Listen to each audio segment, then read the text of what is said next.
तुम्हा सर्वांना good morning आणि माझ्यासाठी एनर्जेटिक मॉर्निंग. ते कशासाठी? तर आजपासून मी 100 दिवसांचं डेली व्लॉगिंग चॅलेंज ॲक्सेप्ट करते. ते चॅलेंज मी माझ्या स्वतःलाच दिलेलं आहे. खरं सांगायचं झालं तर या पहिलेही मी खूपदा अशी चॅलेंज ॲक्सेप्ट केलेली आहेत, पण ते पूर्ण न करताच मध्ये सोडून दिलेली आहेत. तर इथे तुम्ही बघताय आवळ्याचं जे पाणी आहे ते गरम पाण्यामध्ये मिक्स करून मी प्यायलेली आहे. त्याचसोबत इथे भाजी बनवण्याची तयारी चालू आहे. कारलं बनवतीये. 5-7 चपात्या बनवून घेते. खरं सांगायचं झालं तर 2020 पासून मी YouTube ह्या क्षेत्रात आहे. त्यानंतर मी स्विच करून Instaवरती गेले. पण YouTubeवरती आजपर्यंत 10K सबस्क्रायबरही करू शकलेले नाहीये आणि त्याला कारणीभूत आहे माझा अनियमितपणा. 1 ते 2-3 दिवस व्लॉग मी टाकून द्यायचे, त्याच्यानंतर मी पूर्णपणे गायब होऊन जायचे.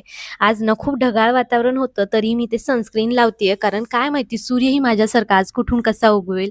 तर मी ऑफिसला जाण्यासाठी पूर्णपणे आता रेडी आहे आणि मी हल्ली ना ऑफिसला जायच्या पहिले पोट भरून जेवून जाते, कारण मला ॲसिडिटीचा त्रास आहे आणि जेवल्यानंतर पूर्णपणे बरं वाटतं आणि त्यातल्या त्यात मामींनी बनवलेले तिळातलं कारलं भेटलं ना, एकदम सुख.